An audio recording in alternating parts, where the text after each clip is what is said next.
सो रहे हैं, जग रहे हैं, लेकिन हमारे लंग्स अपना काम करते रहते हैं। ये एक ऐसा ऑर्गन है कि जब आपको नहीं भी पता है कि ये काम कर रहा है, फिर भी ये काम करता रहेगा। पॉल्यूशन से जो डेथ्स हो रही हैं वो कोविड से कहीं ज़्यादा हैं। स्टडीज़ में ये भी पाया गया है जो नवजात शिशु हो रहे हैं वो कम वजन के हो रहे हैं जहाँ पे पॉल्यूशन बहुत ज़्यादा है। ज़रूर मास्क पहन करके जाइए। इसके अलावा आपके वेंटिलेशन अच्छा इंक्रीज करिए। घर में आप एयर प्योरीफायर्स यूज़ कर सकते हैं, जैसे इसमें हीपा फिल्टर्स होता है। स्मोकिंग और पॉल्यूशन ज़्यादा खतरनाक कौन है? ये वैसी बात हो गई कि दोनों जहर हैं, कौन सा जहर ज़्यादा हार्मफुल है, भाई किसको ज़्यादा हार्म। जैसे ही मौसम बदलता है तो उनकी कंप्लेन होती है कि खांसी, जुखाम, बलगम ये चालू हो जाता है। मौसम चेंज हुआ, टेम्परेचर चेंज हुआ, ह्यूमिडिटी चेंज हुई, उनकी सांस की नली सिकुड़ जाती है। सिकुड़ने की वजह से वो असहज महसूस करते हैं और खांसी होती है। सिकुड़ने की वजह से नाक की लेयर में बलगम ज़्यादा, म्यूकस ज़्यादा बनने लगता है, वो नाक गिरने लगती है। जो फार्मासिस्ट हैं एक छोटी सी गोली देते हैं और वो पेशेंट कहता है भाई डॉक्टर साहब की दवा तो फायदा नहीं करती है, लेकिन जो पास में मेडिकल स्टोर है उससे जब दवा लेके आता हूँ खटाक से एक दिन के अंदर ही फायदा कर जाती है। उस छोटी गोली का नाम भी आप बता दीजिए जो देते हैं और कितनी नुकसानदायक है वो भी बता दीजिए। कई बार केमिस्ट आपको आपके स्टेरॉइड दे रहे होते हैं। प्राणायाम योगा से फायदा है। लंग कैपेसिटीज जो मैंने आपको बताया था 30 ml से 50 ml का नुकसान होता है हर साल। आप और मैं दोनों कल अगले साल 1 साल के और हो जाएंगे तो हमारा 30 से 50 ml चला जाएगा। अभी हाल फिलहाल में देखा आपने कफ सिरप पीने से कई बच्चों की मौत हो गई और मैंने एक पॉडकास्ट किया था पद्मश्री डॉक्टर एम वली के साथ में, तो उनसे भी मेरा यही सवाल था। तो उन्होंने कहा कि कफ सिरप देना नहीं चाहिए मेरे हिसाब से। आप क्या कहते हैं? जो इंटरनेशनल गाइडलाइंस और सारी वर्ल्ड की इंटरनेशनल बॉडीज बोलती हैं विच इज कफ सिरप का कोई यूज नहीं है। डॉक्टर जैसे ही पेशेंट एडमिट करता है हॉस्पिटल में तुरंत कहता है इसको वेंटिलेटर लगाना पड़ेगा। वेंटिलेटर इतनी जल्दी एडवाइस क्यों कर देते हैं? कभी कभी कुछ बुजुर्ग मरीज होते हैं जो कि चल नहीं पाते हैं और उनको क्या दिया जाता है, छड़ी। वो लोग छड़ी के सहारे चल पाते हैं। क्या वेंटिलेटर लगाने के लिए डॉक्टर्स को टारगेट दिए जाते हैं?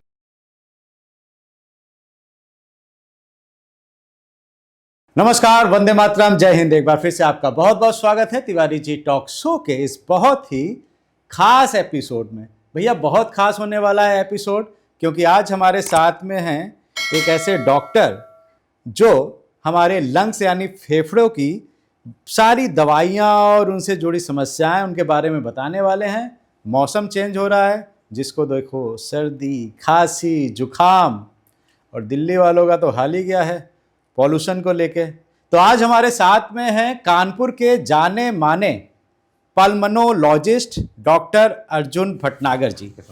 बहुत बहुत स्वागत है आपका। तो डॉक्टर भटनागर, सबसे पहले तो हमें ये समझाइए कि एज ए पल्मोनोलॉजिस्ट लंग्स का यानी फेफड़ों का ह्यूमन बॉडी में क्या अस्तित्व है, कितना इम्पोर्टेंस है? तो लंग्स का फेफड़ों का बॉडी में बहुत ज़्यादा अस्तित्व है। हम लोग इसको इतनी इंपॉर्टेंस नहीं देते हैं, बट ये फेफड़े ही हैं जिसकी वजह से हम लोग सांस लेते हैं। वो सांस अंदर जाती है, हमारे ब्लड में प्योरीफाई होती है ना, और फिर हम लोग उसको वापस कर पाते हैं। बेसिकली आपके खून को जो ऑक्सीजन देने का काम होता है वो हमारे फेफड़े करते हैं। ठीक है, खून हार्ट के द्वारा इम्प्योर ब्लड आपके लंग्स तक पहुंचाता है। वो इम्प्योर ब्लड में कार्बन डाइऑक्साइड की मात्रा बहुत ज़्यादा होती है और ऑक्सीजन की मात्रा बहुत कम होती है। जब ये लंग्स के पास आता है, लंग्स का काम है कि ये कार्बन डाइऑक्साइड को वापस एटमॉस्फेयर में दे देना और ऑक्सीजन एटमॉस्फेयर से लेकर के वापस खून को दे देना, और फिर हार्ट जो है पूरी बॉडी में उसको पहुंचाता है ताकि हमारे पूरे बॉडी को ऑक्सीजन मिल पाए, और इसके सहारे हम लोग काम करते हैं सारे। बहुत ही आश्चर्यजनक है कि हम कुछ भी ना करें, सो रहे हैं, जग रहे हैं, लेकिन हमारे लंग्स अपना काम करते रहते हैं। एब्सोल्युटली। तो ये एक ऐसा ऑर्गन है कि जब आपको नहीं भी पता है कि ये काम कर रहा है, फिर भी ये काम करता रहेगा। और ये एक ऐसा ऑर्गन भी है कि आप इसका रेट अपने कंट्रोल में कर सकते हो, यानी जब भी आप चाहते हैं तो आप इसकी गति बढ़ा सकते हैं, गति कम कर सकते हैं। आपका इमोशन से आपकी सांस की गति बिल्कुल वेरी करती है, और कई बार आप सांस की गति से इमोशंस को कंट्रोल भी कर सकते हैं। बिल्कुल, एब्सोल्युटली। और मैंने देखा है कभी कोई एंजाइटी होती है या एकदम से लड़ाई झगड़ा हो गया तो सांस फूलने लगती है। तो ये इस पे मैं आऊँगा, अभी बहुत सी चीज़ें आपसे जाननी है। पहले तो मुझे ये बताइए कि हम दिल के बारे में बहुत बातें करते हैं, हार्ट के बारे में बहुत बातें करते हैं, और स्पेशली हार्ट अटैक आ जाता है, अचानक से मौत हो जाती है। दिमाग के बारे में भी बात करते हैं, ब्रेन स्ट्रोक से होता है, ब्रेन के बारे में बात करते हैं। लेकिन लंग्स के बारे में समहाउ इतनी ज़्यादा अवेयरनेस नहीं है, ना लोगों को इतना जानकारी है। आजकल आपने देखा होगा कि पॉल्यूशन भी इतना ज़्यादा बढ़ रहा है। लंग्स को लेके हमें कितना सतर्क रहना चाहिए, क्या क्या सावधानी बरतनी चाहिए, और लंग्स की हेल्थ कितनी इम्पॉर्टेंट है। एब्सोल्युटली। तो ये बहुत दुखद बात है कि हम समाज में अच्छी बात भी है कि ये जानकारी है कि जब भी छाती में दर्द होगा और कुछ अगर ऐसा होता है छाती में दर्द, वो हार्ट अटैक हो सकता है ना, या उसकी जान जा सकती है, या लकवा पड़ सकता है, तो उससे ब्रेन अटैक यानी स्ट्रोक हो सकता है। बट लंग अटैक भी एक चीज़ है ना, जिसमें क्या होता है, छाती में दर्द, सांस फूलना, गड़गड़ाहट होना, छाती सीटी की आवाज़ हो सकती है, हाथ पैर नीले पड़ सकते हैं, हो सकता है मरीज़ की आवाज़ उस वक्त ना निकले या अपना पूरा बात ना कह पाए, सेंटेंस वाक्य कंप्लीट ना कर पाए, और वो एक लंग अटैक कहलाता है। ये कई कई कारणों की वजह से हो सकता है पहले से कोई चलती हुई सांस की बीमारी थी, जैसे कि COPD, अस्थमा या ILD, उसका अटैक हुआ है, या एक गंभीर निमोनिया हुआ है, या सांस में, लंग्स में जो नसें आती हैं, जो हम लोगों ने डिस्कस किया, जो कि खून लेके आ रही थी नसें, उन नसों में कोई खून का थक्का जम जाना, यानी पल्मोनरी थ्रोम्बोएम्बोलिज्म, यानी खून का थक्का जम जाने से अटैक आ सकता है, और ये प्रॉब्लम हो सकती है। आमतौर पे लंग हेल्थ पे विचार नहीं किया जाता है। बहुत ज़्यादा कारण, डेथ का बहुत ज़्यादा कारण होता है हार्ट की बीमारी, है ना। बट मैं बताना चाहता हूँ, पूरे दुनिया भर में, विश्व भर में COPD यानी फेफड़े की पुरानी बीमारी, सांस की नली का सूजन होना, COPD chronic obstructive pulmonary disease, तीसरा कारण है डेथ का, है ना। मॉर्टैलिटी का थर्ड मोस्ट कॉमन कॉज है वर्ल्ड में COPD से डेथ होना। ठीक है, ये कैसे होता है अगर हम जानना चाहें तो स्मोकिंग और प्रदूषण, जैसे आपने कहा प्रदूषण बढ़ता जा रहा है, बिल्कुल रिस्क की बात है। ये एक स्लो डेथ है। हम लोग एक जहरीली हवा निरंतर डेली ले रहे हैं, और ये हमारी लाइफ कम कर रहा है। कैसे? हमारे फेफड़े में जो पार्टिकल्स डिपॉजिट हो जाएंगे, वो सिर्फ और सिर्फ मेरी बॉडी में हर जगह जाएंगे और उनका सबका लाइफ कम कर देंगे। ये प्रदूषण की वजह से हो रहा है, और ये प्रदूषण के सारे कण मेरे फेफड़े में जा करके फेफड़े की कार्य क्षमता को कम करेंगे और बॉडी में जा करके लाइफ कम करने वाले हैं। लंग हेल्थ का ध्यान रखना इसीलिए बहुत ज़रूरी है। माय गॉड, जब मैं आपसे बात करने के लिए थोड़ा सा रिसर्च कर रहा था, तो एक स्टेटमेंट मुझे मिला डॉक्टर गुलेरिया का, जो कि एम्स के फॉर्मर डायरेक्टर रह चुके हैं। तो उन्होंने तो यहाँ तक कहा कि अब दिल्ली छोड़ देनी चाहिए, क्योंकि यहाँ पे हेल्थ इमरजेंसी लगा देनी चाहिए, और पॉल्यूशन से जो डेथ्स हो रही हैं वो कोविड से कहीं ज़्यादा हैं। एब्सोल्युटली। तो जो डॉक्टर गुलेरिया, क्या ये पूरा मेडिकल समाज बहुत चिंतित है कि पॉल्यूशन जो बढ़ता जा रहा है, ये कैसे हमारी स्टेट, हमारे जो सरकारों को कैसे बहुत ज़्यादा चेतना नहीं कर पा रहा है, और कैसे इस पे बहुत जल्दी एक्शन नहीं लिया जा पा रहा है। क्योंकि जो एयर क्वालिटी इंडेक्स होता है, ये सरकार खुद मेजर करती है, और हर जगह हर कुछ किलोमीटर बाद एक मीटर लगा होता है। वो meter air quality index measure करता है। एयर क्वालिटी इंडेक्स में कुछ 5 से 7 पैरामीटर्स होते हैं। वो पैरामीटर्स जहरीली गैसेस के होते हैं, जैसे कि carbon dioxide, carbon monoxide, sulphur dioxide, nitric oxide, particulate matter 2.5 यानी बहुत सूक्ष्म पार्टिकुलेट मैटर, जो कि आपकी लंग्स से जाकर के आपकी खून की धमनियों में जाकर के बॉडी के सारे ऑर्गन्स में डिपॉजिट हो जाएंगे। इन सब को कैलकुलेट करके ये एक एयर क्वालिटी इंडेक्स बनाता है, जिसका पैरामीटर 200 से निरंतर ऊपर चल रहा है। वर्ल्ड हेल्थ ऑर्गेनाइजेशन का मानना है ये पैरामीटर 100 के नीचे है तो ही सेफ है, 50 के नीचे है तो बिल्कुल ठीक है, बट 100 और 200 के बीच में है तो अनावश्यक बिल्कुल घर से बाहर नहीं निकलना चाहिए। कितने दिन नहीं निकलेंगे डॉक्टर साहब? दिल्ली का तो ये हाल है, आप 200 बोल रहे हैं, वहाँ पर तो 350 यानी 400 तक जाता है। एब्सोल्युटली, दैट इज व्हाई ये स्टेटमेंट आया है। आप कानपुर से हैं, मेरे ख्याल से कानपुर में भी रहता है काफ़ी ज़्यादा। कानपुर में कई स्थानों में 270 के अबव है, कई जगह 300 भी पहुँच रहा है, बट हर जगह 100 के तो ऊपर ही है, 150 के ऊपर है। बहुत अच्छे एरियाज़ में भी 150 के आसपास ही चल रहा है। 100 से ऊपर अनावश्यक निकलना नहीं है, क्योंकि मॉर्निंग और शाम को आप ये सारी एयर इनहेल कर लेंगे, ये सब आपके डिपॉजिट हो जाएगा और ये वापस कभी आप नहीं दे पाएंगे एनवायरनमेंट को। कब तक नहीं निकलेंगे डॉक्टर साहब? सवाल तो ये है, और इतने लंबे समय से बातें चल रही हैं, सरकारें आ रही हैं, जा रही हैं, लेकिन कोई गंभीर इस पे विचार नहीं किया जा रहा है और ना इसका कोई सॉल्यूशन निकल रहा है। एब्सोल्युटली। मुझे ये समझाइए कि ये लॉन्ग टर्म में अब हम लोग तो दिल्ली में रहते हैं, तो लॉन्ग टर्म में क्या इसका एक्सपोजर जो है क्या क्या आउटकम्स देता है? बिल्कुल। तो इसके शॉर्ट टर्म इम्पैक्ट तो सबको पता चल जाएंगे। आप हाँ। बाहर जैसे निकलेंगे आंखों में मचलन हो जाएगी, जी जी। पानी गिर जाएगा, नाक से पानी गिरेगा, इचिंग हो सकती है, आप देख सकते हैं आपकी स्किन भी डार्क होने लगेगी थोड़ी सी। अच्छा। यस, हल्की हल्की खांसी जुकाम आपको तुरंत ही महसूस होने लगेगा जैसे भी आप पॉल्यूटेड हाँ। एरियाज से निकलेंगे। हाँ। बट लॉन्ग टर्म में सांस की नली में सूजन बढ़ेगा, एलर्जीज बढ़ेंगी, जो अस्थमा सीओपीडी जिनको टेंडेंसीज भी है ना वो हो जाएगा, और जिनको है उसमें अटैक्स बढ़ जाएंगे। जो आईएलडी या टीबी की बीमारियां हैं या जिनकी दवाइयां चल रही हैं वो जल्दी हील नहीं होगा क्योंकि वो लंग फंक्शंस पुअर होने लगेंगे, यानी छाती के यानी फेफड़े के कार्य क्षमता में गिरावट आने लगेगी। इनफैक्ट स्टडीज में ये भी पाया गया है जो नवजात शिशु हो रहे हैं वो कम वजन के हो रहे हैं जहाँ पे पॉल्यूशन बहुत ज़्यादा है। अच्छा। हाँ, और वो यानी अंदर के जो नवजात शिशु थे वो उनकी ग्रोथ कम हुई, डेवलपमेंट कम हुई और वो कम वजन वाले पैदा हुए, कम वजन वाले, कम ग्रोथ वाले अंडरवेट पैदा हुए। इसके अलावा इसके अलावा मोर्टालिटी यानी overall mortality, overall death risk बहुत ज़्यादा पाया जाता है जब पॉल्यूशन बढ़ता चला जाता है। इनफैक्ट बाहर के देशों में AQI जैसे भी 50 और 100 से बढ़ता है उन लोगों को अलार्मिंग सिचुएशन होता है और वहाँ पे गवर्नमेंट्स तुरंत एक्शन लेकर के AQI कम करने के लिए काम करती है। मेरा एक फ्रेंड जर्मनी में रहता है तो उसका मुझे बात हो रही थी, कह रहा है हमारा यहाँ पे 15, 16, 12 ऐसे रहता है और मैं साइकिल से जाता हूँ ऑफिस और करीब 8 किलोमीटर है और 8 किलोमीटर जाने में बिल्कुल भी ना थकान होती है, ना कभी पसीना निकलता है, कुछ भी नहीं। एब्सोल्युटली।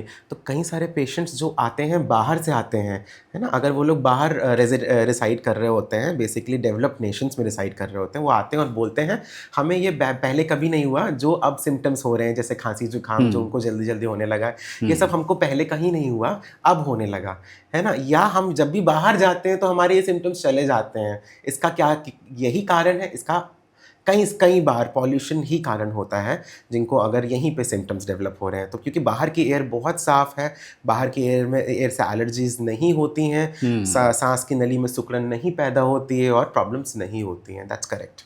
तो चलिए सर, अब दिल्ली तो छोड़ नहीं सकते और मैं तो कानपुर छोड़ के दिल्ली गया तो अब ये बताइए कि वहाँ रहते हुए जी क्या क्या सावधानियां हम लोग बरतें जी और हमारे बच्चे जो हैं उनको क्या क्या हम सावधानी बरतने के लिए कहें जी कि जिससे थोड़ा सा बचाव हो सके। जी जी ठीक है। जैसे कि हम लोग टाइम चेक करते हैं, हमें पता है कि अब ये टाइम हो गया तो अब ये करना है वो करना है, वैसे ही हम लोग अब एयर क्वालिटी इंडेक्स चेक किया करें। मोबाइल में एप्लीकेशन लगा लें, भले ही अलार्म लगा लें, अलर्ट लगा लें, please check your air quality index आपके एरिया का। और उस टाइम पे यूजुअली हर घंटे का वेरी करता है। तो कभी कभी जब अर्ली मॉर्निंग में जब स्मॉग ज़्यादा है तो इट विल बी हाई, तब आप उस टाइम पे कुछ चीज़ों से, आउटडोर एक्टिविटी से आप बच सकते हैं तो प्लीज़ बचिए, है ना। और जब आउटडोर एक्टिविटी से नहीं बच सकते तो ज़रूरी काम करने जाइए, ज़रूर मास्क पहन करके जाइए। इसके अलावा आपके ना वेंटिलेशन अच्छा इंक्रीज़ करिए घर में। आप एयर प्योरीफायर्स यूज़ कर सकते हैं, जैसे इसमें हीपा फिल्टर्स होता है, ऐसे एयर प्योरीफायर जिसमें हेपा फिल्टर्स होता है, इससे एयर क्वालिटी या ना ही सिर्फ मॉनिटर करेंगे, वो एयर क्वालिटी इम्प्रूव भी करेगा। मास्क जो होगा वो N95 या N99 यूज़ करना है, उससे 95% कण वो फिल्टर कर देगा तो आपके लंग्स में डिपॉजिट नहीं होंगे। सो यू कैन, आप आउटडोर एक्टिविटीज़ कर सकते हैं, जो आप कह रहे हैं कि छोड़ने की बात, वो छोड़ना नहीं पड़ेगा। और मास्क कोई, हम सब कोविड एरा को सर्वाइव कर चुके हैं, मास्क कोई ऐसी चीज़ नहीं है जो यूज़ नहीं की किसी ने, सबको पता है यूज़ करना कैसा है और इससे इन्फेक्शंस भी हम दूसरों को नहीं देंगे और खुद को बचा भी सकते हैं। आई थिंक ये बहुत मैंडेटरी है इस वक्त। बट N95 और N99 मास्क को आप, वही मैं पूछने वाला था कि मास्क भी कौन सा यूज़ करें। यस, कपड़े का मास्क यूजुअली जो बहुत सूक्ष्म पार्टिकल हैं, है ना, वो उसको नहीं रोक पाएगा। लेस देन 3 माइक्रोन के पार्टिकल्स हैं, वो सब पास हो जाएंगे। तो आप N95 और N99 मास्क ऐसे मौसम में यूज़ करिए। मगर अगर आप छाती के रोग से पीड़ित हैं तो, या कुछ आप किसी दुविधा से पीड़ित हैं तो आपको टाइट टाइट मास्क से भी कभी कभी प्रॉब्लम्स होती हैं, तो आपके डॉक्टर से ज़रूर पूछिए कि मैं मास्क कौन सा पहन सकता हूँ, है ना। बहुत टाइट मास्क लगाने से, बहुत ज़्यादा तकलीफ लेने से भी हाँ, कई किसी लोगों को को अस्थमा है, पहले से ही सांस फूल रही उसकी। यस, तो पहले वो अपना अस्थमा का उपचार प्रॉपर कराएं और अपने डॉक्टर से मास्क के बारे में ज़रूर पूछें। बट आम लोगों के लिए N95 मास्क सफिशिएंट है। इसके अलावा आप स्टीम ले सकते हैं, राइट। अच्छा। स्टीम लेने से अगर आपकी कोई बलगम इकट्ठा भी हो रहा है तो वो आराम से निकल आएगा, है ना। कहीं पे सूजन भी हो रही है तो थोड़ी सी कम हो जाएगी, ठीक है। नाक बंद हो रही है तो बेहतर हो जाएगा। स्टीम एक बहुत अच्छी चीज़ है। घर में इंडोर प्लांट्स लगाना से अपने आप ऑटोमेटिक एम्बियंट बैकग्राउंड ह्यूमिडिटी बढ़ी रहेगी, राइट। जिससे वातावरण बेटर रहेगा। और प्लांट्स लगाने से ये शोध में पाया गया है कि वातावरण बेटर होता है, थोड़ा सा एयर क्वालिटी भी इम्प्रूव होती है ना। तो जो एयर प्योरीफायर्स नहीं लगा सकते वो लगा सकते हैं प्लांट्स। बट पौधे तो लगा ही सकते हैं घर पे। प्लांट्स को मेंटेन करना भी बहुत जरूरी है। कई सारे लोग प्लांट्स लगा लेते हैं और उसमें मॉस्किटोज और इंसेक्ट्स होते हैं और वो इनवाइट करते हैं ट्रबल, जैसे कि डेंगू और वायरल इन्फेक्शंस। तो उसका सॉइल क्लीन करना बहुत ज़रूरी है या वाटर क्लीन करना ज़रूरी है कि उसमें फफूंद और ये सब इन्फेक्शंस वाली चीज़ें ना आए, ठीक है। इसके अलावा जब भी बहुत ज़्यादा बाहर प्रदूषण है तो आप अपना विंडोज़ और उस वक्त कर्टन कर सकते हैं। बहुत धूप बत्ती जलाने वाली चीज़ें, इन सब से परहेज करिए। घर में किचन है तो चिमनी बहुत अच्छी यूज़ करिए और सारा का सारा चीज़ें बाहर ही जाए। वेंटिलेशन बहुत अच्छा होना चाहिए इंडोर। चलिए, ये आपने बहुत अच्छी सी जानकारी दे दी। एक डॉक्टर साहब, कपूर भी कुछ लोग कहते हैं कपूर सूंघने से कुछ प्योरीफाई हो जाता है क्या? कपूर में वेपोराइजिंग एबिलिटीज़ होती हैं। हाँ। तो हम लोगों को एक सेंस मिलता है, ठीक है ना, एक सेंस मिलता है। तो बेसिकली स्टीम लेने से हेल्प मिलती है। अच्छा। कपूर पे कोई शोध नहीं है, बट डेफिनेटली कपूर जैसी चीज़ें वेपोराइज करने से वहाँ पे सेंसेशन अच्छा होता है और वहाँ का ब्लड सप्लाई अच्छा हो जाता है। तो स्टीम के साथ आप कपूर भी डाल करके स्टीम लेने से थिंग्स कैन हेल्प यू, आपको मदद कर सकते हैं और आपकी नाक की कोशिकाएं खुल सकती हैं और आपको आराम मिलता है। यस। और कुछ खाने पीने में अगर आप बता दें। खाने पीने में बहुत ज़रूरी भाई, खाना पीना और एक्सरसाइज। हम अपना ध्यान दे सकते हैं। हाँ। हम पॉल्यूशन का ध्यान तो हमें बचाना ही है पॉल्यूशन, बट हम अपना ध्यान कैसे दें, ये बहुत अच्छा सवाल है, मैं समझता हूँ। और अपना ध्यान देने के लिए निरंतर रूप से एक्सरसाइज करना है भाई, है ना। 20 से 40 मिनट आपको डेली एक्सरसाइज करना है। उस एक्सरसाइज में आप कार्डियो, है ना, कार्डियो मेटाबॉलिक एक्सरसाइजेस करिए, साइकिलिंग, रनिंग, जंपिंग, है ना, या स्किपिंग ज़रूर करिए। थोड़ी सी स्ट्रेंथ यानी थोड़ी सी मांसपेशियों की एक्सरसाइज ज़रूर करिए, जिससे आपकी मांसपेशियों में स्ट्रेंथ आए। मांसपेशियों में स्ट्रेंथ आएगी तो सांस की मांसपेशियों में भी ज़रूर स्ट्रेंथ आएगी और सांस की क्षमता बढ़ेगी, ठीक है। ये 2 पॉइंट्स ज़रूर ध्यान रखने हैं। इसके अलावा खान पान में हम लोग को बचना है बहुत तेलीय पदार्थों से, बहुत मसाले वाले पदार्थों से, एक्स्ट्रा नमक से बचना है। एक्स्ट्रा नमक नहीं होना चाहिए, बहुत मसाले नहीं होने चाहिए। जंक फूड बिल्कुल अवॉइड करना है। स्ट्रीट फूड बिल्कुल अवॉइड करना है जी, ठीक है। इसमें एक्स्ट्रा मसाले, एक्स्ट्रा तेल और पुअर क्वालिटी के मटेरियल्स होते हैं। आपका पेट भी खराब होता है, पेट में एसिड बन के गले में भी आता है और अनावश्यक खांसी आती है, जिसकी वजह से आपको अनावश्यक इनडाइजेशन होता है, ठीक है। तो क्या खाएं हम लोग? घर के खाने में ही आप लोग कुछ ना कुछ एक्सपेरिमेंट करके, चेंज करके इंटरेस्टिंग बना सकते हैं। और वो खाने में ज़्यादातर क्या चीज़ें होनी चाहिए? रंगीन पदार्थ, ठीक है। अलग अलग तरीके के शिमला मिर्च आते हैं, सलाद आते हैं, अलग अलग तरीके के फल आते हैं। आप प्लीज़ उनको यूज़ करिए, उसमें बहुत सारे एंटीऑक्सीडेंट्स होते हैं। इसके अलावा ओमेगा 3 रिच फूड्स यूज़ करने हैं। बादाम, अखरोट, flax seed, linseed, sunflower seeds. These seeds have very rich fatty acids. ये ना ही सिर्फ हार्ट, आपके लंग्स को भी प्रोटेक्ट करते हैं। Omega 3 fatty acids are very protective for the health of your lungs and heart, ठीक है। इसके अलावा फाइबर इंक्रीज़ करें, जैसे कि सैलड्स और फ्रूट्स में होता है, और होल ग्रेन्स खाएं, है ना। जैसे कि अब बाकी की आप चावल रोटी जो भी आप खाते हैं वो आप बेसिक अपना घर का खाना तो ज़रूर खाएं, है ना। साथ में सब्जी लें और प्रोटीन, जो हमारे अभी हाल ही में एक ICMR का शोध हुआ है, उसमें ये पाया गया है कि भारतीय जो डाइट है उसमें प्रोटीन की मात्रा कम है। बिल्कुल, प्रोटीन की मात्रा कम होने की प्रोटीन वजह बहुत से कम ले रहे हैं। जो हम मरीज को Especially जो veg मरीजों को patients देखते हैं, वो जो बुजुर्ग मरीज होते हैं या जो एक एज के बाद आते हैं, उनका प्रोटीन हम जब चेक कराते हैं तो बहुत कम आता है। हाँ। उनकी मांसपेशियां बहुत कम डेवलप हो रही होती हैं। तो अगर आप आज से ही अच्छे से करेंगे तो आपका फ्यूचर बहुत अच्छा रहेगा, आपका करंट प्रेजेंट बहुत अच्छा रहेगा। तो आपकी खाने की थाली में 1/3 प्रोटीन ज़रूर होना चाहिए। तो वही बता दीजिए प्रोटीन क्या क्या लेना है। शाकाहारी, अगर आप शाकाहारी भोजन करते हैं तो आपको ध्यान देना है कि आपकी थाली में, अगर आपको दूध से परहेज नहीं है तो पनीर, सोया, चना, छोला और दाल ले दाल सकते हैं, ले पल्सेस सकते बहुत हैं, बट अच्छा है। 1 कटोरी दाल से नहीं होगा। हाँ। आपको 2 या 3 कटोरी लेना पड़ सकता है, तो प्रचुर मात्रा में दाल लीजिए। ठीक है। सोयाबीन है ना, सोयाबीन बहुत अच्छा जी। रिच सोर्स है, हाँ। अंडर यूटिलाइज्ड है, वो ले सकते हैं। ठीक है। और अगर नॉन वेजिटेरियन है तो आप एग्स, चिकन, है ना, एग, चिकन हो गया, मछली हो गई, ये सब आप ज़रूर ले सकते हैं। एग बहुत हाई सोर्स है प्रोटीन का, कंप्लीट सोर्स है प्रोटीन का। अगर आप कंज्यूम करते हैं तो उसको लेने से आपकी प्रोटीन मात्रा सही रहती है। एक डॉक्टर साहब, इसी से मिलता हुआ एक मुझे याद आ गया सवाल। प्रोटीन डाइट, जब हाई रिच प्रोटीन डाइट लेते हैं तो सीवियर गैस्ट्राइटिस की समस्या रहती है, उससे कैसे बचेंगे फिर? तो जो हाई प्रोटीन डाइट लेते हैं, कई बार क्योंकि पहले से प्रोटीन वो ले नहीं रहे होते हैं, तो बॉडी पचाने में वो विरोध करती है एक तरीके से, और वो आपको ब्लोटिंग हो जाती है और गैस्ट्राइटिस हो जाती है। राइट। तो आप अगर आमतौर पे प्रोटीन अपना बढ़ा रहे हैं तो अचानक से ना बढ़ाइए उतना। आप जितने वजन के हैं उतना ग्राम प्रोटीन आपको डेली लेना है।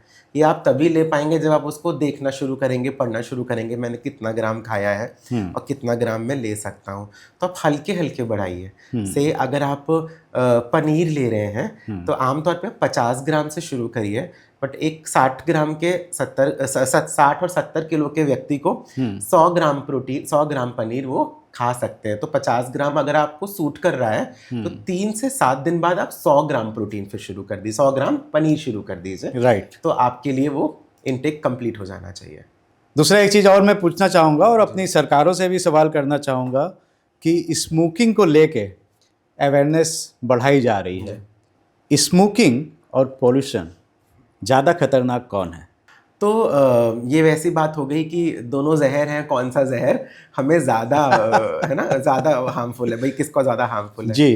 तो इसका आंसर ऐसा है कि भाई स्मोकिंग हमारे हाथ में है, बट प्रदूषण हमारे हाथ में कई बार नहीं है। जैसे आपने बोला, दिल्ली हम छोड़ थोड़ी ना सकते हैं।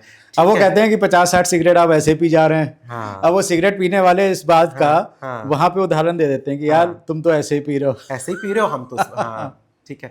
तो ये बेसिकली एक प्रोटेक्शन की तरह, डिफेंस मैकेनिज्म की तरह वो इस्तेमाल कर रहे हैं जो स्मोक कर रहे हैं। ये उनके लिए सिर्फ हानिकारक बात है, कोई हास्यप्रद बात है उनके लिए, बट ये उनको सिर्फ डायरेक्ट नुकसान देने वाला है। स्मोकिंग से सीधा सीधा डायरेक्ट नुकसान आपके फेफड़ों को हो रहा है। सांस की नलियां ना ही सिर्फ सूजन पैदा कर रही हैं, जल रही हैं। फेफड़ों में पाया गया है जो बहुत स्मोक करते हैं बहुत जल्दी एज हो जाती है उनकी, यानी बहुत जल्दी वो छोटे हो जाते हैं, उनकी मात्रा यानी फेफड़े की जो मात्रा होती है वो छोटी होती चली जाती है। फेफड़े की मात्रा हर साल 30 ml से कम होती जाती है आफ्टर 30 ईयर्स, यानी हर 30 ml कम होते जा रहा है। बट जो स्मोक करते हैं उनकी 50 ml से भी ज़्यादा कम होती है, यानी वो बहुत जल्दी गिर जाते हैं, बहुत जल्दी छोटे हो जाते हैं। ठीक है, वो फेफड़े तो डायरेक्टली स्मोकिंग इफेक्ट करने वाला है आपको। सांस की नली में सूजन और ILD यानी फेफड़े सूखने की बीमारी, कैंसर की बीमारी, हार्ट प्रॉब्लम्स, स्ट्रोक, नाना प्रकार के कैंसर्स, सबको आप इनवाइट कर रहे हैं। और स्मोकिंग करने से आपकी कई सारी और आदतें भी प्रॉब्लम हो जाती है, जैसे कि बिहेवियरल इश्यूज हो जाते हैं। कई बार आप किसी मतलब कोई पब्लिक स्पेस में है जहाँ नहीं कर सकते हैं, वहाँ पे भी आपको डिपेंडेंस हो जाता है। आपको स्मोक करने को कोई छोड़ेगा फिर भी आप करना चाहोगे, तो देयर लॉट ऑफ इश्यूज। आपको कभी कभी कुछ लोगों को कॉन्स्टिपेशन रहता है, बिना स्मोक करके जाएगा नहीं। So many issues with the smoking. But प्रदूषण से क्या होगा, यही चीज़ हल्के हल्के आएगी और करेगा तो यही, बट स्मोकिंग से कम परेशान करेगा और स्मोकिंग ज़्यादा परेशान करेगा। तो दोनों एक चीज़ है, बट स्मोकिंग हमारे पास में है, हमारे पास चॉइस है स्मोकिंग छोड़ने का और छुड़वाने का, है ना। तो वो हमें तुरंत चूज करना है। और प्रदूषण ऐसा नहीं है कि हमें छोड़ देना है, हमें सरकार के साथ मिलकर के हेल्थ केयर के साथ मिलकर के प्रदूषण भी समाप्त करना है। तो दोनों एक दूसरे को दोनों को खत्म करना है हमको। बिल्कुल, जो अपने हाथ में है पहले वो करना चाहिए। पहले वो और स्मोकिंग से डायरेक्ट ये कार्सिनोजेनिक है, कैंसर होता है, प्रूवन है। बिल्कुल। पॉल्यूशन से भी 100 कैंसर ज़्यादा होता है क्या chemicals सर? हैं, हाँ? पॉल्यूशन से भी कैंसर होता है? पॉल्यूशन से सो फार कैंसर की अभी समस्या नहीं समझ में आई है, हाँ। है ना। बट पॉल्यूशन से कैंसर हो सकता है, क्योंकि ये जो पार्टिकल्स हैं, जो पॉइजनस गैसेस हैं, सल्फर डाइऑक्साइड, नाइट्रिक ऑक्साइड, ये सब कैंसर कॉजिंग हैं। तो डायरेक्ट कॉजेशन नहीं है, बट ये सब कैंसर कॉजिंग है। तो लॉन्ग टर्म में ये कैंसर कॉज कर सकता है। और ये जब तक होगा तब तक कहना बहुत मुश्किल हो जाएगा कि किस चीज़ से हुआ है। डॉक्टर भटनागर, एक और चीज़ बहुत जल्दी और बहुत कॉमन होती है मेरे साथ में, इसलिए मैं पूछ रहा हूँ आपसे, आज मिल गए आप, कि कई बार खाना खाते समय अटक जाता है और वो ऐसा फंस जाता है कि लगता है पता नहीं अब क्या करें। तो इस स्थिति में कभी किसी के साथ हो जाता है, अक्सर लोगों के साथ हो जाता है, क्या करना चाहिए? तो तिवारी जी, आपने बहुत अच्छा सवाल पूछ लिया है। खाते वक्त यूजुअली अवॉइड करिए बात करना, या हंसते वक्त खाना खाना अवॉइड करिए। अगर ऐसा हो जाता है तो सांस की नली में कभी खाना चला जाए तो चोकिंग हो सकती है, सांस रुक सकती है, या खाना कभी कभी सांस की जगह चला जाए तो निमोनिया पड़ सकता है, बुखार आ सकता है और प्रॉब्लम्स कॉम्प्लिकेट हो सकती हैं आपके लिए। तो बहुत ज़रूरी है कि हम उस वक्त सावधानी रखें। बट अगर ऐसा हो जाता है और खाने की नली की जगह सांस की नली में खाना अगर चला जाता है, और अगर आपके सामने वाला बात कर पाता है ना, यूजुअली अगर बात कर पाता है, तो आप तुरंत खड़े होकर के पहले पीठ में हल्के से थपथपाएं, उसको अच्छे से थपथपाएं। अच्छा। और हाँ, और खांसने को बोले, हाँ। तो उससे लंग्स के प्रेशर से चीज़ बाहर निकल आएगी। अच्छा। ठीक है। बट अगर वो बात नहीं कर पा रहे हैं, ऐसा चोक हुआ है कि बात नहीं कर पा रहे हैं, आपको तुरंत अपना एक हाथ नाभि के ऊपर लेकर के आना है, दूसरा हाथ उससे मुट्ठी बनानी है, और फिर उसको अंदर की तरफ पुश करना है। अच्छा। यानी लंग्स और नाभि के बीच में ऊपर पुश करना है, ताकि प्रेशर बने और अंदर से बाहर निकल आए। मगर अगर हाथ पैर नीले हो रहे हैं या कुछ प्रॉब्लम हो रही है, तो आपको तुरंत CPR देना पड़ सकता है और अस्पताल जाना पड़ सकता है। वहाँ पे हम लोग दूरबीन की सहायता से खाने में जो भी फंस जाता है वो निकाल लेते हैं। इसके अलावा अगर बच्चे के साथ आपको ऐसा लग रहा है कि बहुत छोटा बच्चा है, उसके साथ ऐसा हुआ है ना, गोदी का बच्चा है, तो उसको आप अपने जांघ पे उल्टा लिटा करके गर्दन थोड़ा नीचे करके कर सकते हैं और पीठ पे थपथपा सकते हैं, उससे निकल जाना चाहिए। बट अगर कुछ कॉम्प्लिकेशन हो रहा है तो हॉस्पिटल लेके जाइए। दूरबीन की सहायता से ये सांस की नली हुई सारी चीज़ें नली में जो चली जाती हैं वो निकाली जाती हैं। कई बार इस मौसम में बच्चे जो पूरी चीज़ें हैं वो देनी चाहिए नहीं ज़्यादा बच्चों को, बट जो पूरी चीज़ें जैसे खा ले, जैसे कि दाने हो गए, मूंगफली के बीज हो गए, है ना। कई बार कोई बच्चा कील भी फंसा करके आ जाते हैं, कॉइन, सिक्का खा लेते हैं। यस, है ना। अपनी मदर का कोई ऑर्नामेंट वो खा लेते हैं, तो ये एक इशू है ना। और बच्चों को तो सर उल्टा करके भी लटका सकते हैं। नहीं, ऐसा नहीं ऐसे करना थपथपाते हैं, ऐसा नहीं करना नहीं है। करना है? अपने कमर पे लिटा करके आप ऐसे कर सकते हैं और उससे निकल जाता है। बड़ा बच्चा हो 12-13 साल का हाँ, तो कर सकते हैं। नहीं, ऐसा नहीं करना है, ऐसा उल्टा नहीं करना उल्टा है। नहीं करना करते हैं लोग, इसलिए मैं पूछ रहा हूँ। हाँ, और लोग ये भी करते हैं कि आप नहीं, पानी लोगों को पी ये लीजिए। लगा ना कि इधर फंसा है तो उल्टा कर देंगे तो नीचे आएगा सिक्का। तो ये करते हैं कि उसको उल्टा करके फिर थपथपाते हैं। हाँ, लोग ये भी करते हैं कि पानी पी लीजिए और खा लीजिए, हाँ। या आप कोई लौंग ले लीजिए। तो ये सब नहीं करना है आपको, है ना। हाँ। आपको ये कोशिश करना है वो चीज़ बाहर निकल जाए, है ना? राइट। ये एक बहुत ज़रूरी चीज़ है। और होल चीज़ें अवॉइड करिएगा। यस। जैसे ही मौसम बदलता है तो उनकी कंप्लेन होती है कि खांसी, जुखाम, बलगम ये चालू हो जाता है। और कुछ लोग तो ऐसे हैं कि उनको पूरे साल उनको बलगम आता है, नाक बहती है। तो ये थोड़ा सा खांसी, जुखाम, बलगम, इनके बारे में भी थोड़ा बता दीजिए। तो बिल्कुल बहुत अच्छा सवाल है, बहुत कॉमन है भाई। जी। ठीक है।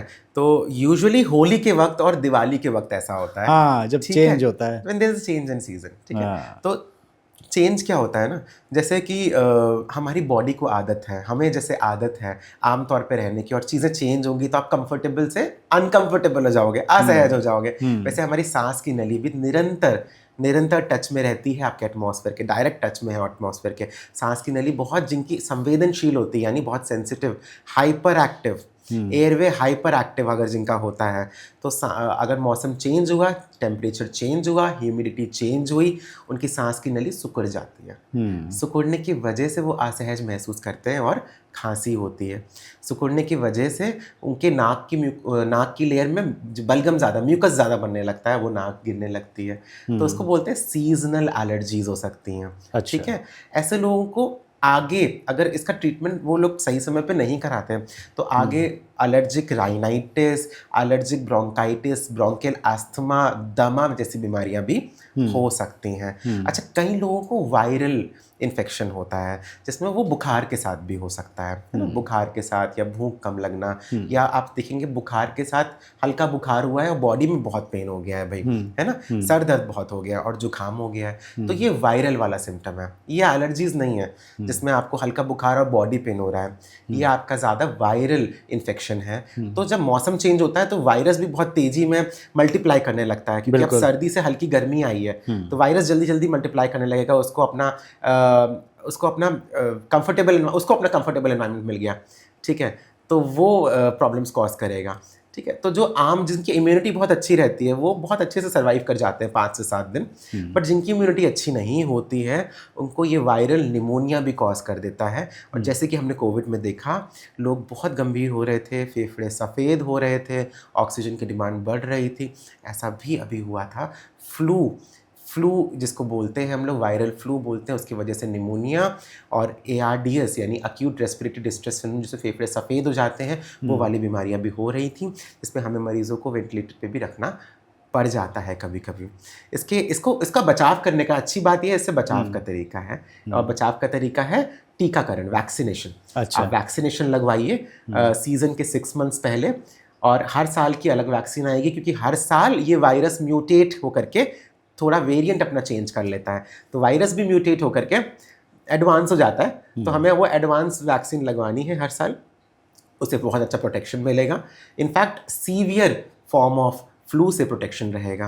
तो ये किन लोगों को लगनी चाहिए? आइडियली 65 वर्ष के ऊपर के सभी लोगों को लगानी चाहिए, 14 वर्ष के नीचे सभी लोगों को लगानी चाहिए, क्योंकि बुजुर्ग और बच्चे सबसे ज़्यादा इफेक्ट होते हैं। इसके अलावा इसके बीच के जो उम्र के लोग होते हैं, अगर उनको कोई क्रॉनिक बीमारियां हैं, हार्ट, लंग्स, लिवर या किडनी की, तो उनको लगाना चाहिए। या हम लोग as a health care practitioners भी हम लोग यूज़ करते हैं वैक्सीन अपने लिए, क्योंकि हमारा आमतौर पर इन लोगों एक्सपोजर ज़्यादा रहता है। बिल्कुल रहता है, तो ये एक चीज़ है। तो 60-65 के ऊपर जो आपने बताया, उसमें उन लोगों को, बुजुर्गों को, जिनको अगर पहले से ही अस्थमा है या बहुत ज़्यादा उनको COPD है, उनको भी एडवाइस करते हैं? एब्सोल्युटली, बिल्कुल, उनको तो मस्ट है ना, लगाना ही चाहिए। 65 से ऊपर अगर हेल्दी हैं तो उनको तो लगाना है, बट जिनको क्रॉनिक इलनेस है, उनका कोई भी एज हो सकता है, उनको ज़रूर है, उनका मस्ट है। क्योंकि अगर उनको ऑलरेडी, किसी को अगर एस्थमा ऑलरेडी है और उनको वायरल इन्फेक्शन अगर हो जाता है, तो ये उनके लिए बहुत सीवियर हो जाता है ना। एक्चुअली सर, कोविड के बाद में जो वैक्सीन्स के आउटकम आए, उसकी वजह से लोगों में डर बैठ गया है, काफ़ी ज़्यादा डर है वैक्सीन लगवाने को लेके। तो इसलिए मैं पूछ रहा था कि अगर एडवाइस करेंगे हम लोग अपने माँ बाप को, बुजुर्ग तो तैयार नहीं होते हैं, क्योंकि अब कोविड वैक्सीन्स के आउटकम्स आने लगे हैं और रिसर्च आ गई हैं जिसमें कि प्रूवन हो गया है अब तो कि हार्ट अटैक्स बढ़े हैं, सीवियर हार्ट अटैक आए हैं। मैं वैक्सीन को ऐसे देखता हूँ, देखिए, ये वैक्सीन ही थी जिसके वजह से हमारा कोविड पूरा पैंडेमिक ख़त्म हो पाया, है ना। और ये वैक्सीन ही है जिसकी वजह से मैं और आप बिना मास्क के आज बैठ के बात कर रहे हैं, राइट। ठीक है, ये वैक्सीन ही है जिसके बाद से हमारी वेव्स आनी ख़त्म हो गई। सबको जो डर था, सबके आंखों में डर था कि अब हमारे परिवार को क्या होगा, हमको क्या होगा और बाकी लोगों को क्या होगा, भारत ने जो वैक्सीन बनाई वो उसके वजह से, और बाकी पूरे वर्ल्ड में जो वैक्सीन बनी उसकी वजह से पूरा दुनिया नॉर्मल होकर के कोविड भुला पाया है। तो वैक्सीन का हमेशा बेनिफिट ज़्यादा रहेगा रिस्क से, ठीक है। जो भी रिस्क है 0.001 0.005% है, वो बहुत कम लोगों में है, ठीक है, हम जितना वैक्सीनेट करते हैं अपनी पॉपुलेशन में, हम उनको बता के करते हैं, हम उनको समझा के करते हैं। इससे आपका दोबारा भर्ती होने का रिस्क कम होता है, इससे आपकी जीवन की क्वालिटी इंप्रूव होती है। दो, यहाँ पे एक रिस्क होता है कि आपको हो सकता है हल्का बुखार आए, दर्द रहे, फ्लू दोबारा होने के चांसेस रहे, बट डेफिनेटली जो बेनिफिट है यानी जो फ़ायदा है वो रिस्क से बहुत ज़्यादा है, तो उसको ज़रूर अपनाना चाहिए हमको। आप नाम बता सकते हैं उस वैक्सीन का ऑन कैमरा? फ्लू वैक्सीन्स हैं, अलग अलग ब्रांड्स की अवेलेबल हैं, ठीक है, लेकिन अपनी डॉक्टर की सलाह से लगाएं। डॉक्टर की सलाह से लगाएं। 4 वैलेंट जो भी आपके आसपास, हाँ। 4 वैलेंट वाला क्वाड्री वैलेंट वैक्सीन होता है ये, ठीक है, तो उसमें 4 स्पीशीज़ का वैक्सीन होता है फ्लू का। ये लगवाने से हमें बहुत हेल्प मिलती है, तो ये आप बाजू में लगवा सकते हैं, इससे आपको बहुत हेल्प मिलेगी। हाँ, इसके ये अलावा podcast आप निमोनिया देख- वैक्सीन्स भी होते हैं, अदरवाइज अडल्ट वैक्सीन के लिए निमोनिया के अदर वैक्सीन्स भी होते हैं, है ना, उससे बाकी निमोनिया भी प्रिवेंट कर सकते हैं, ठीक है। राइट। यस, तो पॉडकास्ट देखने के बाद कुछ लोगों को लगेगा कि वैक्सीन लगवानी चाहिए, एब्सोल्युटली। तो लेकिन वो आप अपने डॉक्टर से, अपने फैमिली डॉक्टर से कंसल्ट करिए, वो आपको एडवाइस करेंगे, उसके बाद ही आप लगवाइए। यस, राइट, बहुत अच्छा आपने सर बताया इसके बारे में। एक और मेरा सवाल है, एक पोस्ट नेजल ड्रॉप, यानी कि पीछे बलगम कॉन्टिन्यूटी में गिरता रहता है, और वो कई बार मैं सुबह रोड से निकलता हूँ तो इतना कफ लोगों को हो रखा है कि हर जगह जहाँ देखेंगे वहाँ कफ पड़ा हुआ है। ये बहुत कॉमन सा है, इसके लिए बताइए सर। ठीक है, तो पोस्ट नेजल जो ड्रिप या पोस्ट नेजल कफ होता है, ये मतलब बहुत कॉमन कॉज है कफ का ये, ठीक है। तो बेसिकली नाक से जब जो म्यूकस निकलता है, या तो वो आगे गिर सकता है या वो पीछे गिर सकता है। तो जब वो पीछे गिरने लगता है तो गले में इरिटेशन और गले में सूजन पैदा करता है, ये उसके कारण होता है। इसका मतलब आपके नाक में एलर्जी थी या है, और उसको हमें ट्रीट करने की ज़रूरत है। उसमें हम लोग नाक में डालने वाले दवाइयाँ दी जाती है। नाक में डीकंजेस्टेंट्स हो सकते हैं, इंट्रानेजल स्टेरॉइड्स हो सकता है, इसका कोर्स होता है 1 से 3 महीने का, ये दे सकते हैं। या माइल्ड, अगर किसी को बहुत मामूली सा है तो ये माइल्ड एंटी एलर्जिक भी दे सकते हैं। 5 से 7 दिन में इसमें आराम मिलता है, अगर ये वायरल के बाद हुआ है। अगर ये एलर्जिक की वजह से तो 1 to 3 मंथ्स में यूजुअली सॉल्व हो जाता है ये। जब आप इंट्रानेजल स्टेरॉइड्स या इंट्रानेजल स्प्रेज आते हैं, इंट्रानेजल डीकंजेस्टेंट्स आते हैं, उससे बहुत हेल्प मिल जाती है। इसके अलावा आप घर अगर बैठे हुए हैं तो आप स्टीम लीजिए, बिल्कुल स्टीम लीजिए, उससे आपकी नाक की नली खुलेगी, म्यूकस बन रहा है वो आगे गिरेगा। तो आप मॉर्निंग और इवनिंग स्टीम ले लेंगे तो रात आपकी अच्छी जाएगी, मॉर्निंग में आपका दिन अच्छा जाएगा। तो मैं हमेशा अपने पेशेंट्स को बोलता हूँ स्टीम ज़रूर लीजिए। स्टीम में कभी कभी कुछ लोग रिकमेंड करते हैं कुछ विक्स डाल दीजिए या कुछ नमक डाल सकते हैं, हल्का विक्स डाल सकते हैं, कुछ लोग कैम्फर भी डाल लेते हैं, that's all effective. But steam overall अपने वेपोराइज होकर के आपके जहाँ जहाँ साइनसेस होते हैं, नोज़ के आसपास पूरा साइनसेस होता है, जहाँ जहाँ म्यूकस ट्रैप हो जाता है, तो वो खोलने में, उसको तोड़ने में मदद करता है, उससे निकलने में मदद करता है। बट अगर बहुत रिकरेंट हो रहा है तो घर बैठ के इसको सॉल्व मत करिए प्लीज़, सिरप मत लेकर के सॉल्व करिए over the counter. Please meet a doctor and get it correct, उसको ठीक करा लीजिए। मोस्टली आदत ये होती है कि नियर बाई केमिस्ट के पास जाके पहले हम उससे दवा लेके आते हैं। और मैं जितने भी पॉडकास्ट करता हूँ मोस्टली मैं पूछता हूँ डॉक्टर से कि आप लोग क्यों नहीं इनको गाइड करते हैं, हमारे केमिस्ट भाइयों को जो फार्मासिस्ट हैं, एक छोटी सी गोली देते हैं और वो पेशेंट कहता है भाई डॉक्टर साहब की दवा तो फ़ायदा नहीं करती है, लेकिन जो पास में मेडिकल स्टोर है उससे जब दवा लेके आता हूँ खटाक से 1 दिन के अंदर ही फ़ायदा कर जाती है। जी बिल्कुल। उस छोटी गोली का नाम भी आप बता दीजिए जो देते हैं और कितनी नुकसानदायक है वो भी बता दीजिए। तो कई बार केमिस्ट आपको आपके स्टेरॉइड दे रहे होते हैं, राइट, ठीक है, कई बार स्टेरॉइड दे रहे होते हैं। बार बार स्टेरॉइड लेने से हार्मोन इम्बैलेंस बहुत होता है। ना ही सिर्फ hormone imbalance, bone weakness, bone weak होने के कारण जल्दी जल्दी फ्रैक्चर्स होना, मसल वीकनेस, दिमागी रूप से संतुलन बिगड़ना, इनफैक्ट मोटापा आना, बहुत ज़्यादा मोटापा आना, फैट बढ़ जाना, ठीक है, और बहुत सारे प्रॉब्लम्स होते हैं। और आपने एक बार स्टेरॉइड खा लिया, स्टेरॉइड के खाने से आपकी इम्यूनिटी कम हो गई, आपकी एलर्जीज कम हो जाएंगी, डेफिनेटली हेल्प मिलेगी। भाई उसने बहुत चमत्कारी दवा दी है, हेल्प होगी क्यों नहीं, मगर अब आपको नेक्स्ट टाइम और भी ज़्यादा होगा। और जब तक वो गोली खाएंगे नहीं तब तक ठीक नहीं होगा। और अब आप डॉक्टर से भी आपके मांगेंगे कि मुझे ये डोज दो, और डॉक्टर अगर नहीं देगा तो आप कहेंगे आपकी दवा से फ़ायदा, बट वो आपको नुकसान कर रहा है, आपको डॉक्टर आपको नुकसान नहीं करना चाहता है। तो इसके अलावा एक हार्मोन का लेवल है। अगर आप निरंतर स्टेरॉइड लेते रहते हैं, हार्मोन का लेवल वो कम होता चला जाएगा और वो स्टेरॉइड की आदत पड़ जाती है। कई सारे दमा के मरीज आते हैं, वो ये बोलते हैं कि हम ये गोली खाते रहते हैं हमेशा और हमारा दमा ठीक रहता है। वो गोली स्टेरॉइड है जी, है ना। बिल्कुल। वो गोली आपको लगातार नहीं खानी है। जो आप इंजेक्शन आपका कोई लोकल लगा रहे हैं, इंजेक्शन बार बार लगा देते हैं आपको और आप ठीक हो जाते हैं सांस की तकलीफ, वो आपका इंजेक्शन भी स्टेरॉइड है, वो बार बार नहीं लगवानी है। आपकी बीमारी वो लॉन्ग टर्म पे बढ़ने ही वाली है। तो आप कृपया कर अपने साथ ऐसा मत करें। हाँ, और जो हमारे भाई देख रहे हैं फार्मासिस्ट, वो भी कृपया करके आप थोड़ी सी दूरी बनाइए स्टेरॉइड से। स्टेरॉइड्स इतने ज़्यादा ना दें, इतने ज़्यादा ये ना मैं लें। सलाह देता हूँ हर इसमें। बट जब डॉक्टर दे रहे हैं तो जी। वो किसी पर्टिकुलर ज़रूरत के लिए रीज़न दे से रहे दे रहे हैं और वो उनको पता भी है कि वो कैसे बंद करके आपको उस चीज़ से बाहर निकाल देंगे, तब आप ज़रूर शुरू कर सकते हैं। बिल्कुल।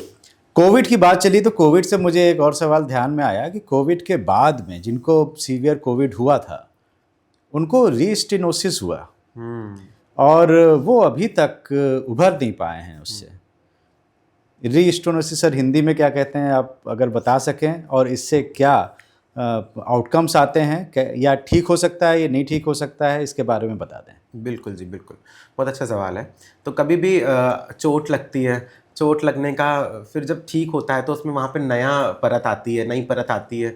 जो पिछली परत होती है वहाँ पे सिकुड़न पैदा हो जाती है या स्कार डेवलप हो जाता है या चोट के ऊपर एक काली स्किन आ जाती है, राइट।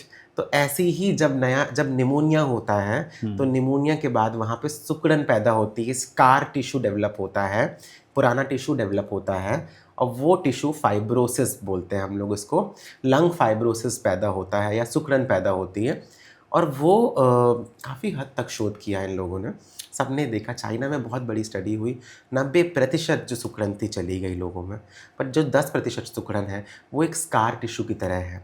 कभी अगर आपको पुरानी चोट लगी और उसका निशान है, वैसा ही वो निशान है और उसको कैसे ठीक करना है, वो बहुत ज़्यादा ठीक नहीं हो रही है, बट वो बहुत ज़्यादा बढ़ भी नहीं रही है, अच्छी बात ये है।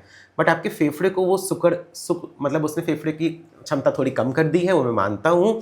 फेफड़े को और इन्फेक्शन प्रोन या और बीमारी प्रोन बना दिया है, ये मैं मानता हूँ।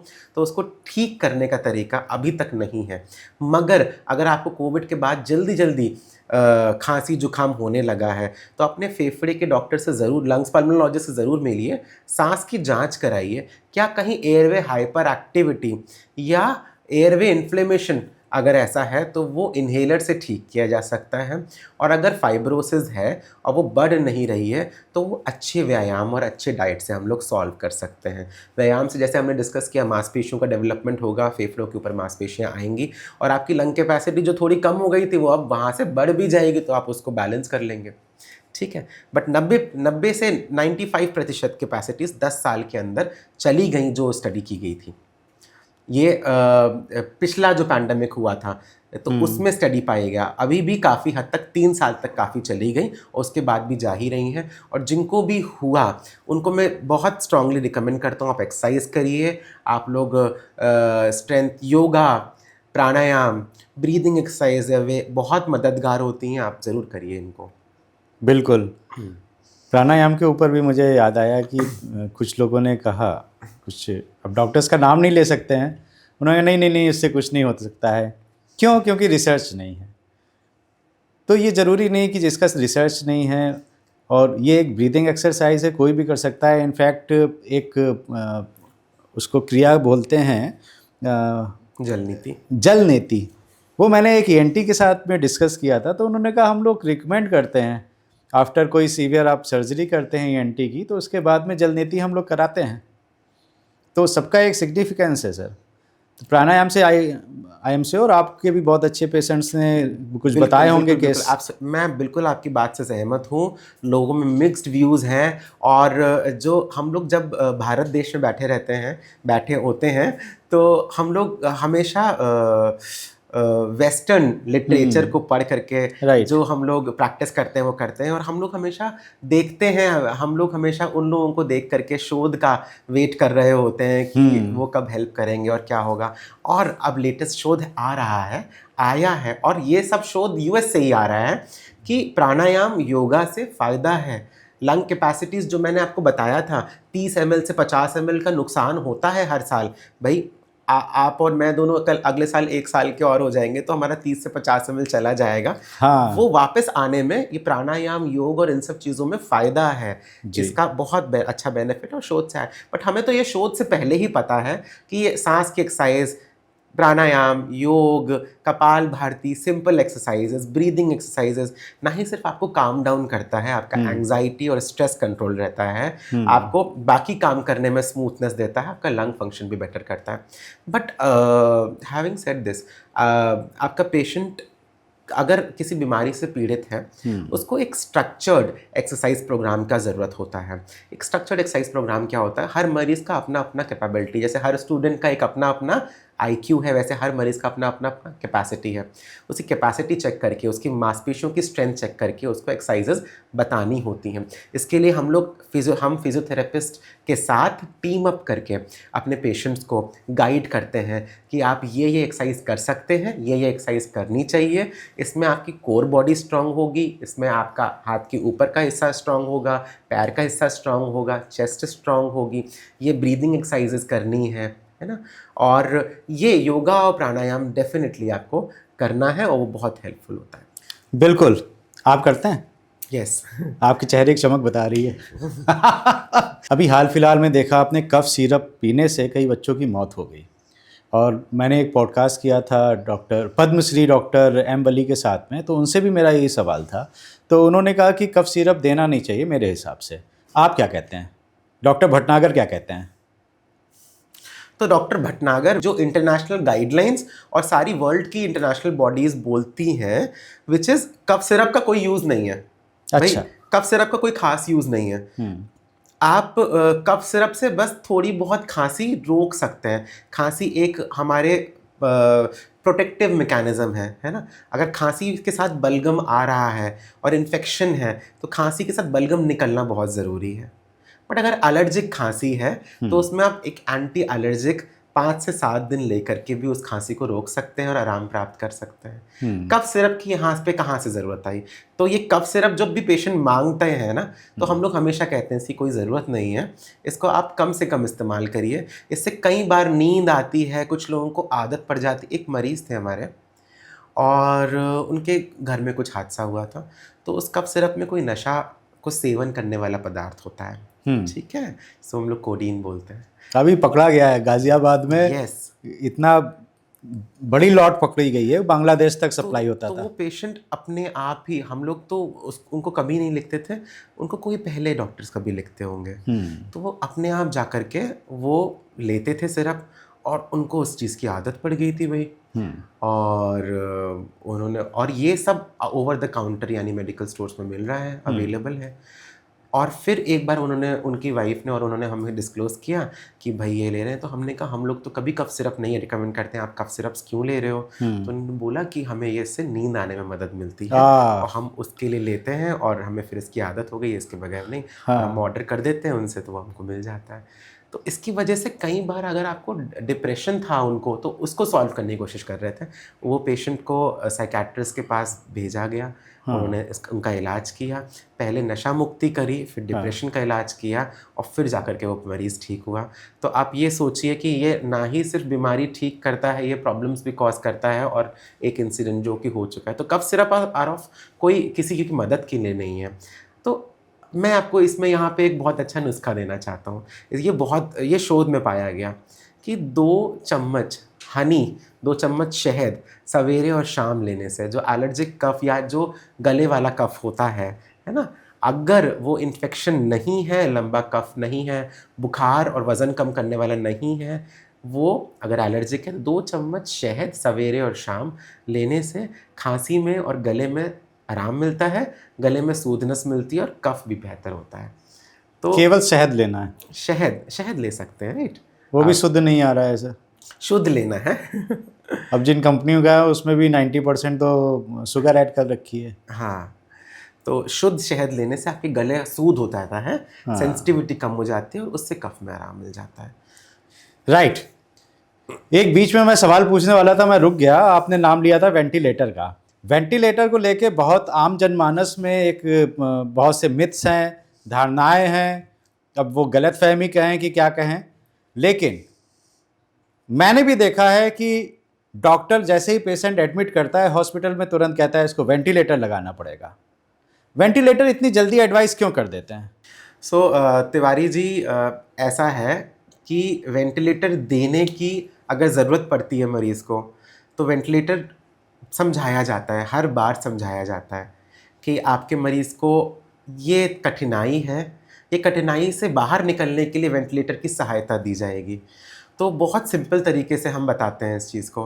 कभी कभी कुछ बुज़ुर्ग मरीज़ होते हैं जो कि चल नहीं पाते हैं, और उनको क्या दिया जाता है, छड़ी। वो लोग छड़ी के सहारे चल पाते हैं। हमारे खुद के दादाजी छड़ी के सहारे चलते थे और बहुत तेज़ चलते थे, बट जब खुद अकेले चलते थे तो फिर कैसे, हल्के हल्के चलते थे, और उनको सहारा मिल जाता था छड़ी से, तो वो जल्दी चल जाते थे और वो आराम से उनका सपोर्ट भी मिलता था। जब मरीज़ भी सांस लेने में अक्षम होता है, सांस की गति उसकी इतनी तेज़ होती है, जैसे हमने बताया सांस की गति आमतौर पे 12 से 14 के बीच में होनी चाहिए, बट जब मरीज़ की सांस की गति 25 के ऊपर, 30 के ऊपर चली जाती है, यानी वो अपनी सांस की गति जितनी ले सकता था उसका डबल ले रहा है, तो उसको क्या करना है, उसको सहायता देनी है। आप उसको सहायता देने के लिए, वेंटिलेटर के लिए आप समझाते हैं, ठीक है। बट अगर आपने सांस का सहायता नहीं दिया, वो मरीज़ कोलैप्स कर सकता है और उसको ऑक्सीजन गिर सकता है और वो वहीं पे ही उसको प्रॉब्लम हो सकती है। इसके अलावा मरीज़ का अगर ऑक्सीजन कम हो रहा है ना, बेस्ट पॉसिबल ट्रीटमेंट के बाद, है ना, तो उसको वेंटिलेटर की ज़रूरत पड़ सकती है। इसके अलावा मरीज़ का अगर होश ही नहीं है भाई, अगर होश ही नहीं है मरीज़ को, जैसे स्पेशली ब्रेन वाले पेशेंट्स, है ना, न्यूरोलॉजिकल पेशेंट्स, उनको होश नहीं है, खांस नहीं पाते हैं, या बलगम इकट्ठा कर लेते हैं गले में, तो सारा बलगम कहाँ चला जाएगा, फेफड़े में, है ना, और वो कंट्रोल नहीं कर सकते क्योंकि उनको मालूम ही नहीं है भाई। तो ऐसे मरीज़ों को वेंटिलेटर दिया जाता है। वेंटिलेटर के दे करके बलगम जो भी है वो निकाला जाता है, या निरंतर रूप से वो बलगम की सफाई करी जाती है, साफ़ हो जाता है, सक्शन बोलते हैं, और वेंटिलेटर से उनको सांस दी जाती है।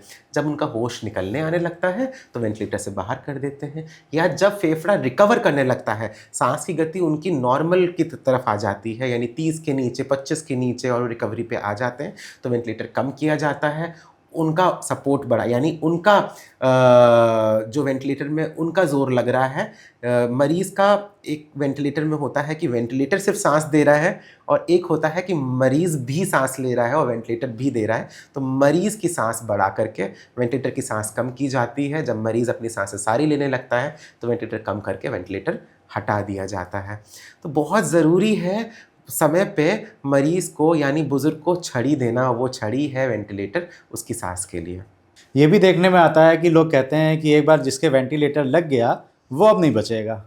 ऐसे ऐसे कुछ रिसर्च हुआ है क्या? आप अगर फिगर्स में कुछ बता पाएँ, क्या है मॉर्बिडिटी और मॉर्टेलिटी रेट, उसमें क्या रहता है?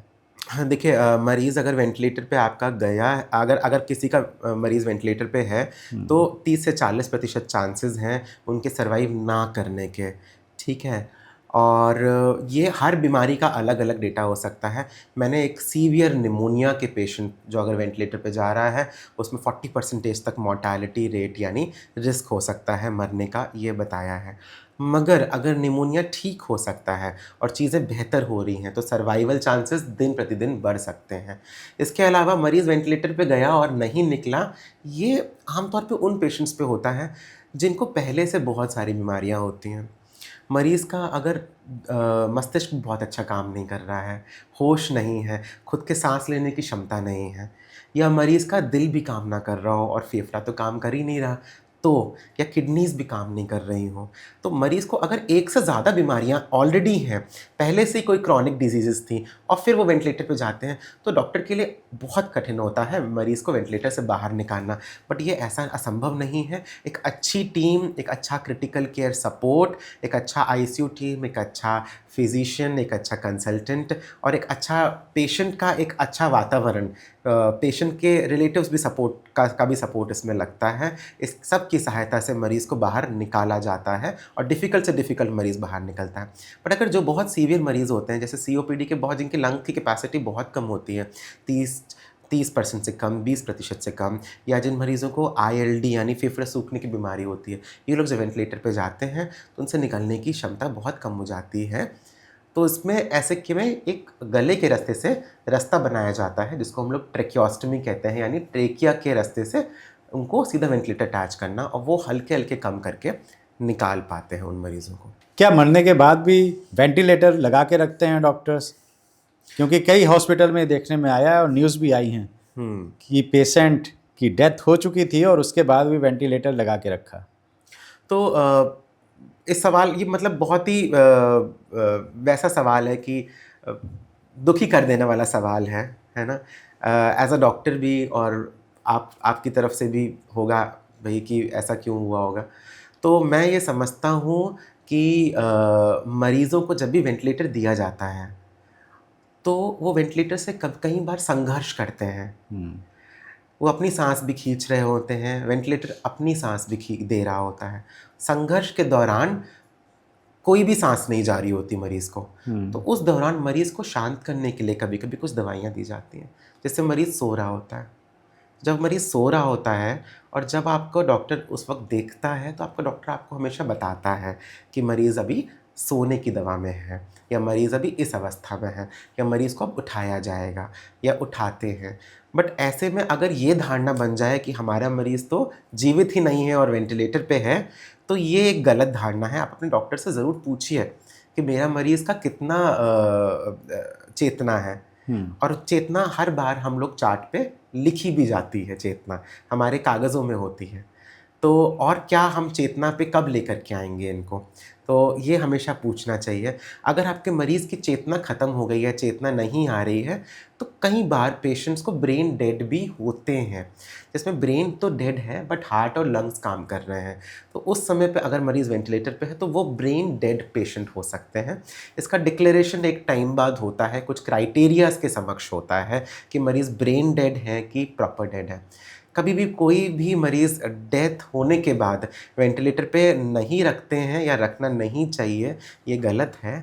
और बट ब्रेन डेड मरीज़ के हमेशा रिलेटिव्स को बताया जाता है कि मरीज़ का मस्तिष्क काम नहीं कर रहा है, क्या हो सकता है आगे, क्या ये बाहर आएंगे कि नहीं आएंगे। और उसमें हमेशा सर्वोपरि होता है मरीज़ के रिलेटिव्स का जो वर्डिक्ट होता है कि वो कितनी देर रखना चाहते हैं, क्या चाहते हैं, कैसे। कभी कभी डॉक्टर क्या वो साहब, ब्लड, क्या वो ऑर्गन डोनेशन के लिए उसको लेके जाना चाहते हैं। वो एक, चलिए ये एक केस हो गया, लेकिन कई बार अटेंडेंट उनको अंदर नहीं जाने देते हैं, मिलने नहीं देते हैं आईसीयू में, ये केस भी आते हैं। दूसरा, मैं आपसे ये सवाल कर रहा हूँ कि अगर किसी अटेंडेंट को शक हो रहा है कि उसका पेशेंट जीवित नहीं है, तो वो कैसे जाके चेक कर सकता है और क्या क्या सवाल वो डॉक्टर से पूछ सकता है? देखिए, बहुत इम्पॉर्टेंट है। जीवित सवाल हमेशा आपके हार्ट से जुड़ा हुआ होगा, ठीक है। जब भी मरीज़ का दिल रुक जाएगा और ईसीजी में फ्लैट लाइन आएगी, जैसे पहले पिक्चरों में आती थी फ्लैट लाइन आ जाएगी, है ना, तो वो एक यही एक चीज़ है जिससे आप बोल सकते हैं कि मरीज़ की डेथ हो गई है। उसके बावजूद भी अगर किसी अस्पताल में अगर वेंटिलेटर पे है तो यानी डेड पेशेंट हो सकता है वेंटिलेटर पे अटैच हो। तो वहाँ पे आप ज़रूर दिल की गति के लिए ज़रूर देखिए। दिल की गति अगर आ रही है, दिल की वेव्स बन रही है, ईसीजी में हार्ट रिकॉर्ड हो रहा है, तो आपका मरीज़ जीवित है ना। तो मतलब आप जाके देख सकते हैं ईसीजी की लाइन, बिल्कुल देख सकते हैं, जिगजैग आपकी चल रही है कि नहीं। बिल्कुल देख सकते हैं। कई बार बीपी लो होता है, हाँ, बट बीपी दवाइयों पे होता है, क्योंकि आपके मरीज़ का बीपी अपने आप नहीं आ रहा, वो दवाइयों के ऊपर से है। तो बट दिल की गति होनी चाहिए, वो चीज़ होती है। बट अगर कभी चेतना नहीं आ रही तो आप पूछिए उस चीज़ के लिए कि नींद का दवा है कि कब उठाएंगे, है ना। बट दिल की गति अगर आ रही है तो यानी आपका मरीज़ जीवित है, आपके मरीज़ को वेंटिलेटर गलत नहीं लगाया है। एक सवाल और ले लेता हूँ आपसे, जवाब दें ना दें आपके ऊपर है। हाँ, क्या वेंटिलेटर लगाने के लिए डॉक्टर्स को टारगेट दिए जाते हैं? ये भी बहुत दुखी कर देने वाला सवाल है, क्योंकि इसका ऐसे हम बोलेंगे, ठीक है, एक डॉक्टर, अगर कोई डॉक्टर बन रहा है या कोई डॉक्टरी प्रैक्टिस कर रहा है तो वो बहुत समय की मेहनत, तपस्या के बाद अगर डॉक्टर बन रहा है तो हमेशा वो डिसीजन उस डॉक्टर का ही होगा कि उसको पेशेंट को वेंटिलेटर कब देना है, कैसा देना है, कितनी देर देना है और कितनी जल्दी देना है और कब निकालना है। तो ये हमेशा और डॉक्टर के लिए हमेशा पेशेंट इम्पॉर्टेंट है। वो अपना हमेशा पेशेंट को अपना उसके शूज़ में रख करके देखता है, उसके जूतों में रख करके देखता है कि अगर मैं यहाँ पे होता हाँ। तो कैसा होता और तो क्या करना चाहिए था। तो बहुत ज़रूरी है। हॉस्पिटल की एक्सपेक्टेशन डॉक्टर से हो सकती हैं या होती होंगी, पर डॉक्टर का हमेशा धर्म उसके पेशेंट्स की तरफ है। प्रायोरिटी उसी की ही होती है कि वो कितना और क्या देता है और कैसे देता है। कभी भी गलत वेंटिलेटर पे देना कोई डॉक्टर का कभी भी प्रायोरिटी नहीं होती है यूजुअली। और जब भी होती है तब मरीज़ के सहायता, मरीज़ की बेटरमेंट के लिए ही होती है, जैसे कि मैंने डिस्कस किया, और ताकि मरीज़ उससे जल्दी निकल पाए। और जब भी वेंटिलेटर पे मरीज़ जाता है, हमारे दिमाग में यही चलता है कि इस मरीज़ को अब कैसे वहाँ से निकाला जाए और कैसे इनको वापस इनके रिलेटिव्स के पास हम लोग सही करके सौंपें। बिल्कुल डॉक्टर साहब, बहुत अच्छी जानकारी दी आपने और लोगों को ज़रूर लाभान्वित होंगे। आपने जो आज अपने छोटे छोटे नुस्खे भी बताए हैं आपने। इवन डॉक्टर्स को भी आपने एडवाइस दी है कि भाई डॉक्टर धर्म का पहले पालन करो। आज का ये पॉडकास्ट आपको कैसा लगा? डॉक्टर अर्जुन भटनागर ने जो बताया है, अगर आपके उससे रिलेटेड कोई क्वेश्चंस हैं तो आप हमें भेजिए कमेंट करके, और हम उसके जवाब डॉक्टर अर्जुन से लेकर आप तक जरूर पहुंचाएंगे। तिवारी जी का ये टॉक शो आपको कैसा लग रहा है ये भी कमेंट करके बताइए, लाइक करके बताइए, और अगर अभी तक आपने तिवारी जी टॉक शो को सब्सक्राइब नहीं किया है तो सब्सक्राइब कर दीजिए और अपनी सेहत का बहुत बहुत ध्यान रखिए।